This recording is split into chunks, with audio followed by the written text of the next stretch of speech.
What are nodes? Well, in both Spark and EffectHouse, nodes are fundamental building blocks used to design and create interactive effects. They function as a visual programming element that represent various functions or operations, like image manipulation, 3D object transformation, like user interaction like tapping on the screen, or complex animations. They're basically and literally representation of blocks of code that let us skirt around having to actually type out in a programming language.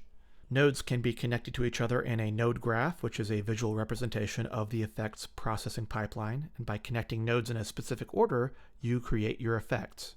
Imagine the lines connecting the nodes as data in a pipe flowing from one to the next. In MetaSpark Studio, nodes are categorized into various groups like assets, interaction, materials, animation. Each group contains specific nodes that help you create a desired effect. And so to create effects, you'll drag nodes from the node library into the patch editor, which is the workspace where you'll assemble your node graph. You can then connect the node's input and output ports to establish a flow of data through the graph. You can also right-click in the node graph area to bring up a menu of the available nodes you can implement. For example, you might use a texture sampler node to load an image, a screen transform node to position the image on screen, and a mix node to blend the image with other elements. Basically, these are software versions of Legos, and you're fitting them together in a way that gets you what you want. Real quick here, just in case it's not clear about how you actually get the stuff that's up here into the patch editor or node graph.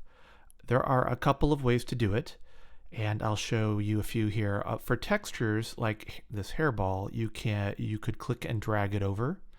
That's a quick way to get the texture information. The color values RGB and the alpha value A, and that's separated as well. So you just want to deal with the color, or just want to deal with the opacity, or all of it. Okay, so that's a texture node you generate just by dragging it over.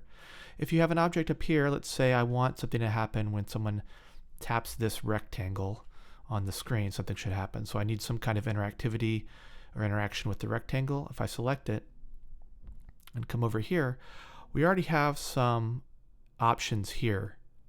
When we do create, we can do an object tap, producer patch. Producer patch means this will take the core element and you'll be able to pipe out from there. So if we tap that, now we see we have a patch there just referencing this object as a whole and the values within. Okay, and then if we create an object tap, we get both the producer and the interaction. We can also just click and drag that over and then string this out, and then an interaction, object tap, add patch. Okay, and then I mentioned this elsewhere in the video, but if any of these, if you tap these, they're going to generate a node that you can mess with. And it'll be in reference to just that object.